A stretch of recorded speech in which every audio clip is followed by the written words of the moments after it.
Hello and welcome to Elder Scrolls Legends. Elder Scrolls Legends is a card game which is similar to Hearthstone but with a few twists, and I'm really enjoying it so far. I put about an hour and a half into it and I would like to show you some of the story modes. So we're going to jump into where we are in the story. We are in Chapter 9 and you'll see that they have these cool little bits of lore and a little bit of the story, which it's kind of nice. You don't usually get that in a card game. I'm going to talk over it right now. There are subtitles, but you don't usually get this kind of thing in a card game, and it also helps frame the kind of questions it asks about cards. For instance, I was given a choice earlier in the story on whether I wanted to spare someone or kill someone, and this then gave me the option to either get a card which was about sparing them or a card that was about killing them. So one did damage, I think, and one had another bonus. And it's kind of interesting. It's like it's trying to get you to pick things about your deck in a more interesting way. So we're just going to play it right here. We have to choose what deck we want to use. We're just going to use the one that's kind of default for the campaign because I think that'll be easiest and kind of what it's structured around. And we'll get into the actual game itself. So, as you'll see, we have two lanes here. A pirate ship is moving back and forth from the sea. You spot a pirate on the bow. Okay, so you have two lanes here, and they have different sort of things that they do. At the end of your opponent's turn, a random creature switches lanes. Now that's very interesting. I believe in multiplayer you only get two effects. Like you get one lane that does nothing and one lane that's just about cover. I quite like that in single player they kind of mess around with the lanes a little bit more, and I assume that there are cards that will further mess with lanes the more on you get. So we're going to get rid of a few of these cards so we can have things that are a little bit cheaper to play.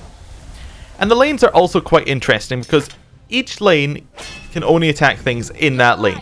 Both lanes can attack the enemy hero, but say that I put a creature in this lane, that creature couldn't attack me. And if I was to put a creature in this lane, we could attack each other. This adds in an extra little bit of like dynamic on where you want to place your cards. Because say I could play this card in this lane, and it would probably die very quickly. But if I play it over here, I can then wait a turn, maybe this random effect moves the card to my lane, and then I have the chance on my turn to hit it. Pretty much for free, which is what I'm going to do. Now we could use this Elixir of Magic, which is similar to Hearthstone's coin, and except that you get 3 uses of it to give you Magicka through the game. Now, my experience of it is that it's very, very strong for the person who has it. But, I don't know, I haven't played an awful lot of the online, so it might be perfectly balanced. Now, there is one more mechanic that we need to talk about before we move on, which is that, if you notice here, we've got these little things around our health bar. Now, every 5 health that you lose, you gain the ability to draw a card. And these are, it's an alright advantage, but there are other things to do with it. There are cards that have effects called Prophecy. And if you draw a card with Prophecy, you get to play it for free. So it's a kind of way that you can get an extra little bit of a tempo advantage if you're okay with top decking. I suspect it's not going to be the most consistent way to play, but there are an awful lot of cards with this effect. So you could maybe play a deck around it, maybe play a deck around getting extra effects when your opponent doesn't expect it, and really trying to swing it in your advantage. So it also means that you can try and get so that if you lose 5 health, you can try and get it to happen so that you draw cards when you want to draw cards. Like when the enemy's got a full board and you draw a card, you've got you've got a good chance of drawing a card that you can play for free. Maybe you've got a lot of AoE damage cards that you can draw for free and play for free, and then wipe out the enemy board. That can be pretty cool. It also adds in a little bit of a dynamic on whether you actually want to do damage to your opponent. So say that I had a creature which had 4 attack, and they have, and I had this 1 attack creature on the board. If I attack them with a 4 attack creature, they don't get to draw a card. But if I then attack them with 1 attack creature, I've done 5 damage, they get to draw. So it kind of leads you to sometimes not do as much damage as you can possibly do, because you want to deny the opponent a card so that you can maybe build up your board a little bit more and, absorb some of the effects that their card could play. Anyway, we'll let it go on. Summon. Top card of your deck is an action, draw, otherwise put it to the bottom. Okay, so it was an action. And summons are effect that when you play a card, that's when it happens, which is pretty good. What's the other card's effect? Plus 2/+0 when there are no enemy creatures in the lane. So we might still want to attack it because it might be a whether we attack this one or this one, our creature is dying currently. I don't believe we've got a way out of it. Yeah. So we might want to attack that one so that they only have a 3/1 instead of a 4/1. However, we do have another card, this +1, this thing that when summoned does 1 damage. And what's nice is I can summon it in this lane, which is not the lane that these creatures are in, but my effects from its summoning can still affect these creatures. So I can get some presence on this side of the board, while also lowering their presence on that side. So we're going to get rid of that one. We're going to sacrifice our creature, and now we have total control of the current board. Now, Windy Lane, at the end of your opponent's turn, a random creature switches lane. Okay, so it's at the end of their opponent's turn, a random creature switches lane? It's a bit odd, because this one's only in this battle, as far as I know. But, yeah. What's its special ability? Special ability gains +2/+0 at the start of your turn. So we want to get rid of that very quickly, and we don't want it to build up. So we probably want cards in both lanes. So we're going to play this card, Kvatch Soldier, and he has Guard. Now what Guard means is that it means that if anything in this lane tries to attack from their side, they have to attack the guarded creature first. That includes us. So we can kind of block off this lane. We're saying, if you want to do anything in this lane, you have to attack our creature. And it means that the enemy are going to try and they have to prioritize this lane or killing that creature. So it kind of makes you safe. And if you can get both lanes of guarded creatures that are very strong, you've got yourself set up for a good set of turns, at least. Now, we could use our Elixir of Magic to play one of these extra cards. I don't see anything that we really want to do that with just yet, so we will we'll save up our Magicka. Right, so they got +2. They then did 2 damage to us, and they drew a card. And then they traded. Okay. And there is a card that has Prophecy on it. So if they had drawn it from their special draw, they would have been able to play that for free, which I think is pretty cool. It's an interesting mechanic.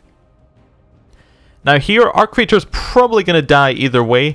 It's got a lot of value, so we're going to trade it out so that we can kind of clear the board. And then we're going to put... I think what we'll do is we'll put this one, 2/2, and then we'll put another 2/2 over here, and then we'll buff off both of our lanes. Like, they both have 2 health, so they're not as easy to get rid of as this one, which I considered playing, but only has 1 health, so it would have been more difficult. And if I had played this one, I wouldn't have been able to play both of them, and I would have only been able to cover 1 lane and have presence in 1 lane. Which means that if the enemy had focused on the other lane and found a way of disabling that creature, we would have been in a lot of trouble. Let's see what they do. 2 damage to us and draw a card. Okay. Deal 2 damage to your opponent. Okay, so they've got a lot of things that deal direct damage to us. It's not too big a deal. I don't like that it moved all of our cards into the same lane. That's a little bit unfortunate. I think what we're going to do is we're going to trade this card. And then I think, because we've got the Morthal Watchman that we can put in this lane and it can kind of cover it, we're going to play the Heavy Battle Axe so we can do a lot of damage in this turn. Now that does give them 2 free draws. But they don't have an awful lot of Magicka right now, and they have a lot of cards in their hands. So they're going to have trouble playing all the cards that they've drawn. Which should give us an advantage. And if we can get it so that they keep drawing cards here, we will eventually be able to get it so that their card draw doesn't matter that much right now. After he loses a ward, double his power. Okay.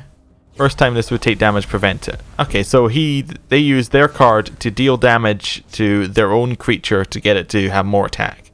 Alright, that's fine.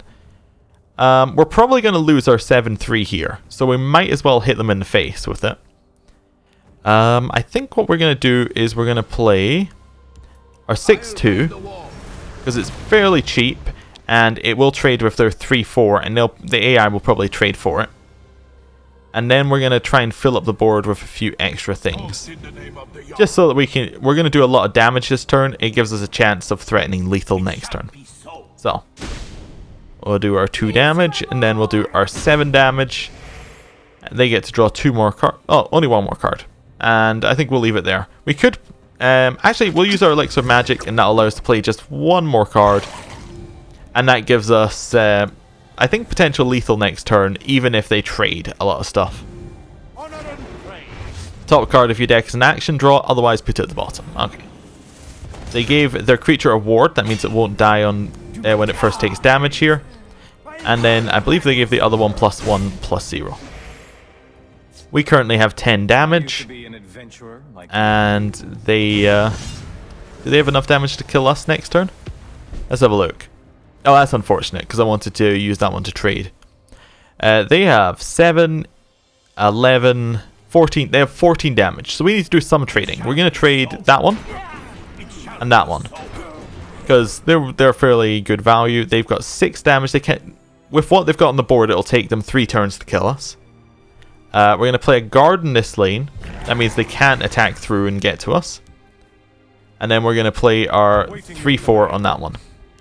And then we're going to go straight for them. Right. Now we have 2 forms of lethal. We have either the 6/2 or the 2 sets of 3. And I think we may have it. I don't think they have too much more to actually get us. So they do 2 damage to us. Another Navigator. Traded the cards. Their top card of the deck was not an action, so they didn't get to draw it. And then they play guard. Okay, oh, that was really lucky. I was going to say the guard was stopping us getting lethal, but we actually got lethal in 2 ways. That creature moved over, and we could use the Steel Scimitar. Get 5 attack, and then attack in.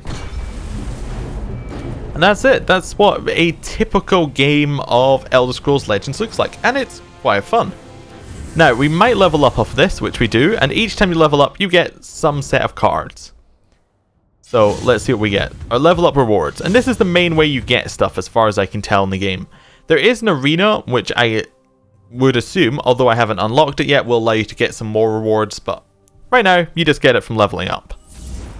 Also, at the start of the game, when you actually first launch the game, ask you what you want your icon to be for your character. Who you want to play as. And I chose a Wood Elf, and so I get a different kind of bonus for it. So occasionally I'll just get Wood Elf cards, some agility cards, which is interesting as a thing. There we go. And when you level up, sometimes cards will upgrade, which I find very interesting as a thing. The longer you play, the better your cards are. I'm not sure I like that. I would like it if every card was balanced to be how it is at the start of the game. I'd like it if you just got new cards that are like slightly better or better in a different way.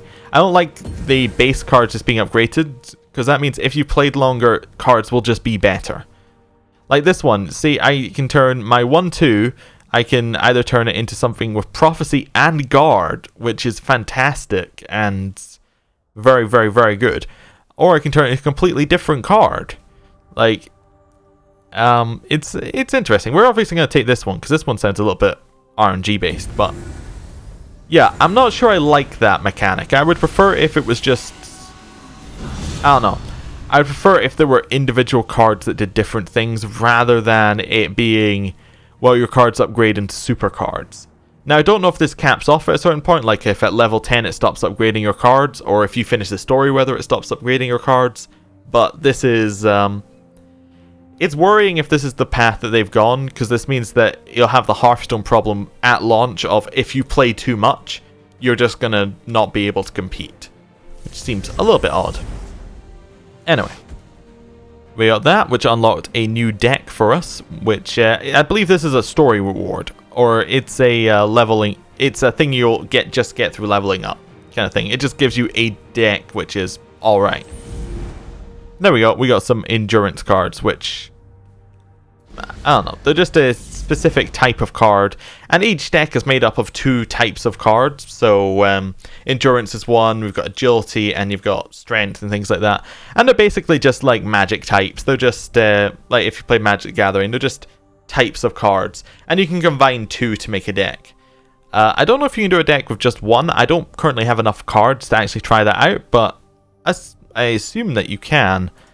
But anyway, that is pretty much Elder Scrolls Legends. There you go. At the end of the mission and the / start of the next mission, you get another little bit of lore, another bit of the story, and it kind of shows off a little bit more of the world. And I like that it tries to connect in some of the Elder Scrolls stuff into it. I'm not sure it does it fantastically, but it definitely adds in a few twists here and there. And the story is, like, the way it does the different missions, where sometimes different lanes will do something things. Sometimes the enemy will start with cards on the field. Sometimes the enemy will get a different kind of advantage. Sometimes you'll get an advantage. I kind of like that. I like that it's doing things that would be innately unfair if it was done in online. But in the story, it's kind of fair because it's going to be the same thing each time. You can build your deck around it. It's kind of like the... I keep comparing it to Hearthstone because that is the main competitor of this game. And it's the one that is most similar to.